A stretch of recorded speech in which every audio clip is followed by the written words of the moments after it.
rifeensa koo erga naadee waggaaf jaafur fixee jira. Turtii akka kanaa jidduutti kunoo deebi'ee jijjiirama kanarra jira.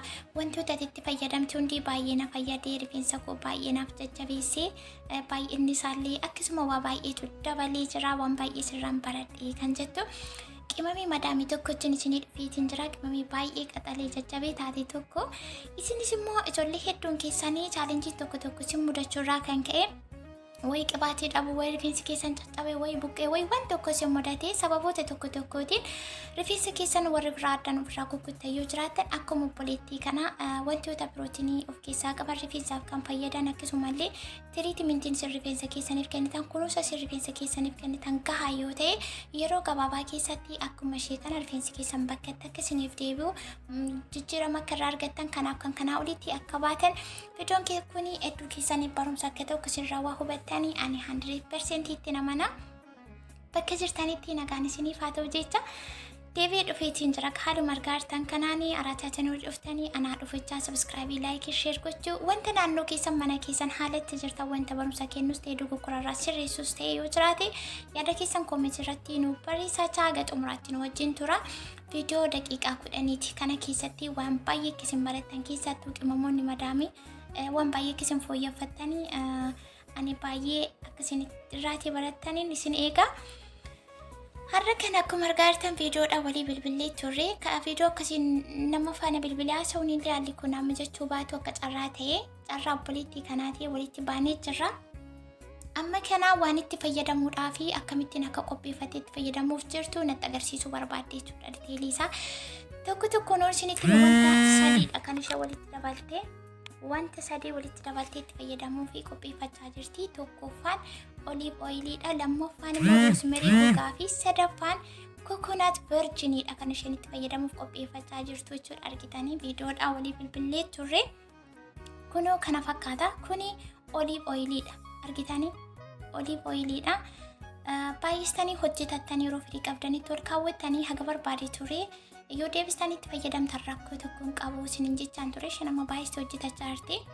Yeroo baay'ee irra deddeebitee itti fayyadamte ishee fayyadaa jechuudha. Torbiitti yeroo tokko kana kan fayyadamtanii kun egaa viitaaminota hedduu of keessaa qaba rifeensaaf kan fayyadanii. Isheen amma gaaffii ishee irra caalaa isheen itti xiyyeeffatte yookaan irratti immoo chaalenjii hojjechuu barbaaddu fuuldurri isaa akkanaaf guutuun barbaada fuulii akkanaa ta'uun barbaada kan jedhu. Kunoo kana fakkaata.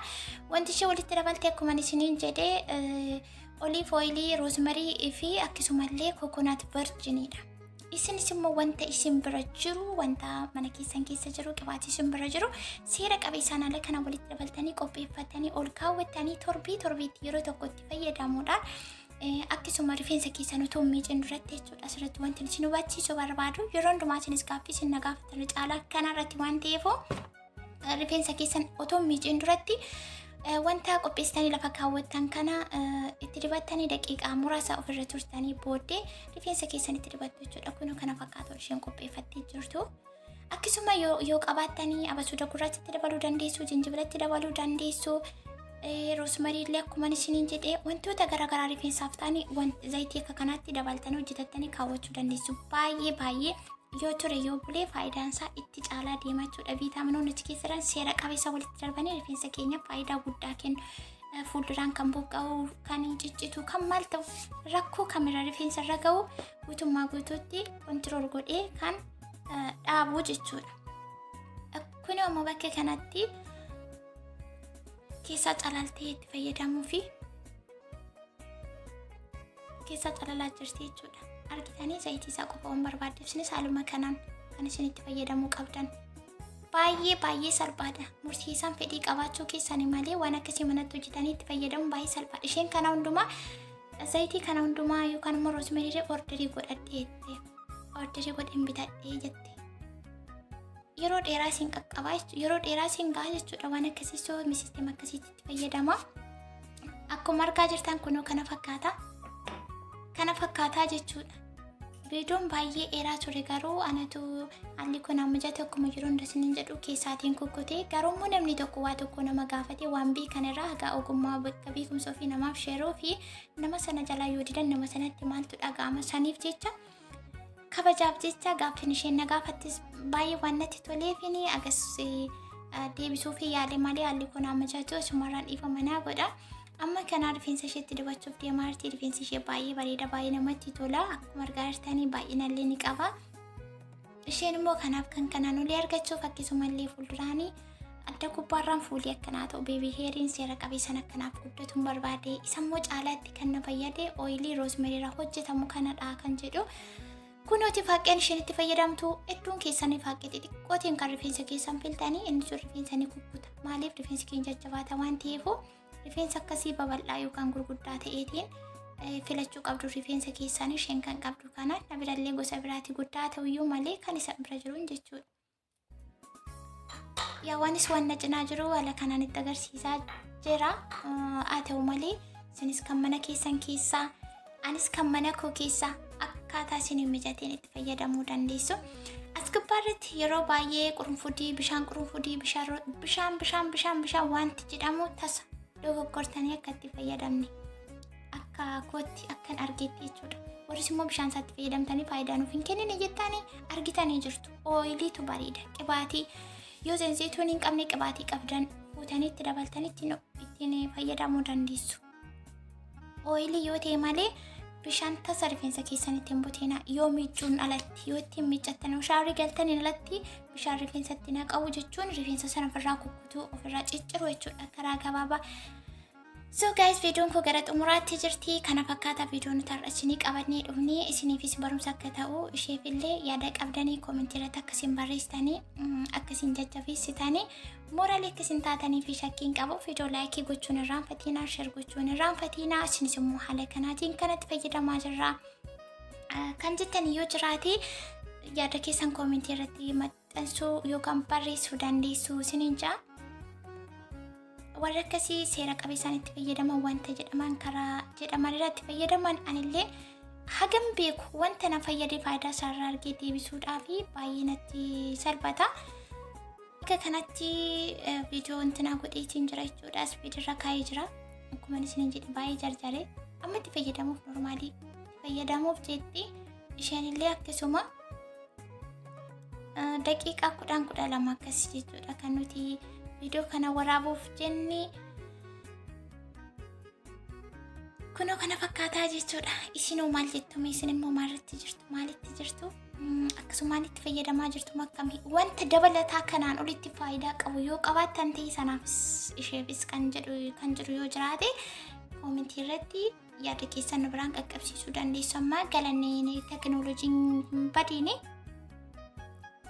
eessa teessanii eessatti wal barsiisuu walirraa barachuu waan barbaadan waan feetan barachuuf hojjechuu fi baay'ee haalli mijatee jira. Kanaafuu yeroo keessan seeraa itti fayyadamaa rifeensa keessan seeraan kunuunfadhaa maaliif akkas ta'e kan jedhu irratti yaada siisteema barbaaduun dirqama keessanii eenyummaa keessan rifeensa keessan irraa qabatee hamma maal keessanitti jechuudha.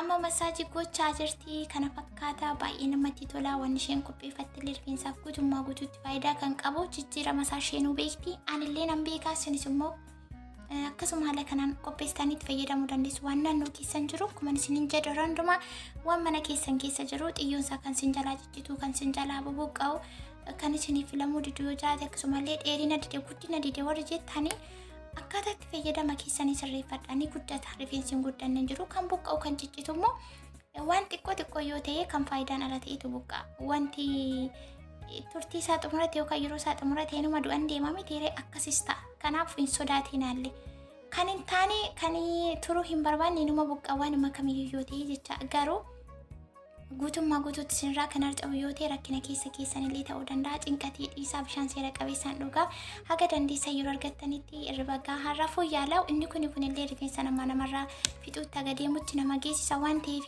kanaaf kan kanarraaf immoo viidiyoo biraatiin isinii deebi'eetiin dhufa. Inni guddaan viidiyoo kana akka nuti isinii qabannee dhufnu kan taasisu zayitii sana akkaataa isheen tolitti dabaltee qopheeffattedha.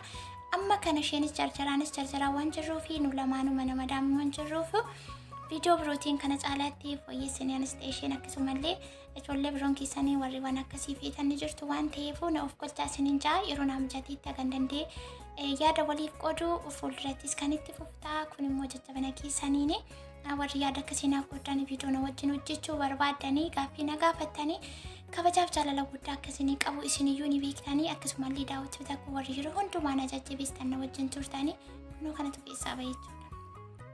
Erga filtee xumurte kanammoo kaawwatti yeroo itti aanutti yeroo baay'ee sheegaa kuni kunoo kana fakkaataa waggaaf 4 miti waggaa 14tti warri rifeensa kanaatti hin daballe jirtan hedduun keessan kanaafuu irraa baradhaa viidiyoonidhaa kana fakkaataa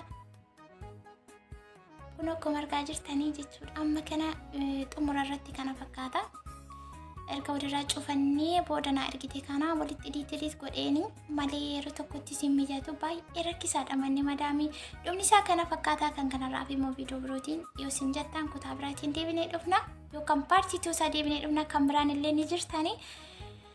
Isinillee gaa kanarraa barattanii akkasiin sirreeffattanii akkasiinis immoo isaatti gammaddan akkasiin jaallattanii shakkiin qabu gammatti waan wajjin turtanii galatooma.